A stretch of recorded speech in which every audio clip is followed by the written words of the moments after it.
Hi folks, welcome back to the Hoard. I just opened the garage door, so a little warmer outside. Anyway, we finished the eclipse thing here in New York, I don't know, 45 minutes ago. Actually, we only got a partial eclipse, and I happened to be driving during that period of time, and I think the word eclipse means drive like a moron and try to smash into other people as you look out the window at the sun while speeding along at 65 miles per hour. Anyway, just an opinion. What we have here is yet another free tractor. It's a Sears LT2000. It's got a 17.5 horsepower Briggs. You can see it's got the Intertech says on it. What's wrong with it? My brother's got this thing about doing rotor tiller duty. I'm not quite sure what he broke, but I think he broke one of the mounts, perhaps in the back. I'm gonna have to take a look, see what he snapped here. Feels like something over here went.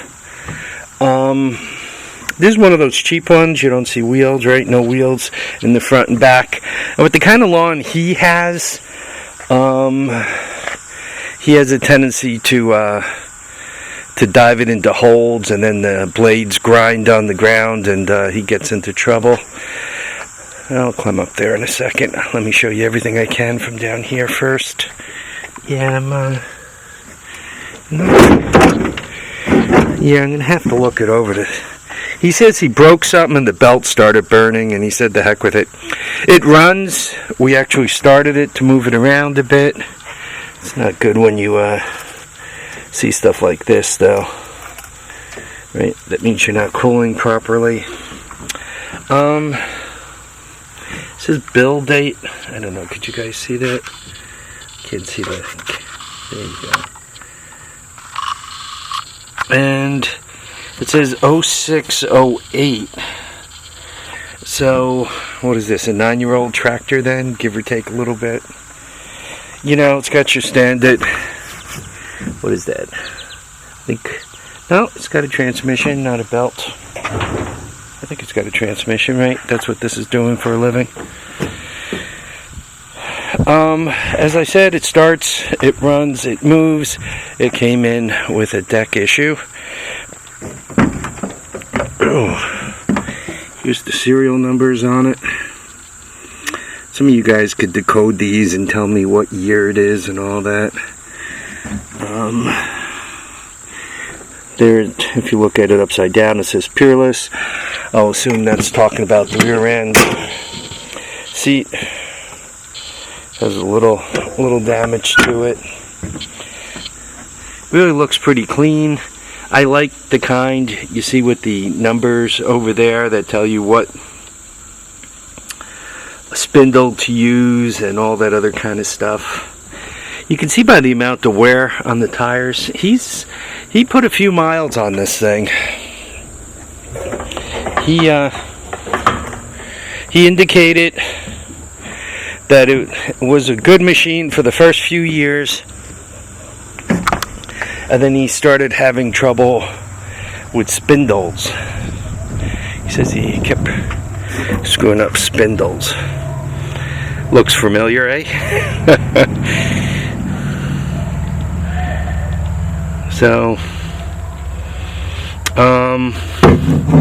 personally, I'm not sure what I'm going to do with it, because it doesn't, once again, without the training wheels on the front of the deck or the back of the deck, I have a tendency to have the same problem he does. Once it's off, you'll be able to see also that the front wheels are kind of aimed at each other a little bit. It is a decent engine with the oil filter and all. I also prefer Briggs. It's like this guy, right? It doesn't have the wheels to help the deck out. So when the front and back wheels kind of kind of dive into a hole, then the deck just goes splat, right, and grinds things up. For those of you paying attention, this is the second tractor from my brother.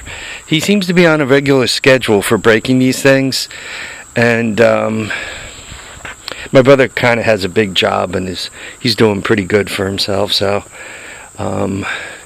his time is more valuable, so he'd rather not fool around. If something begins to annoy him, he's just like, yo, take it away, I'll get a new one. He picked up a Cub Cadet hydrostatic. It's yellow with a black deck, Kohler in it. I didn't notice the horsepower of the cut. He says he could cut his whole lawn in an hour and a half instead of close to 3 hours with that one. That kind of surprises me because the Cub didn't look all that much bigger. Says the Cub is quieter, more comfortable, and the Cub has wheels on both sides, 1, 2, and then 3, 4. So he says he's not having the trouble with the scalping, so maybe he's able to go even faster now. My brother's speed racer on a tractor. So that's all I have today. Trying to take it a little easier and have my back recover. I got a strained muscle in the shoulder there, so hopefully I'm going to go do some heating pad time, and hopefully after that I'll be 100% for tomorrow and be able to get into some more of these projects. In the meantime, folks, I really want to thank you all for watching and commenting and subscribing. Remember to keep your feet down, keep your heads up, and please, please get out there and enjoy all your days. Bye now, folks.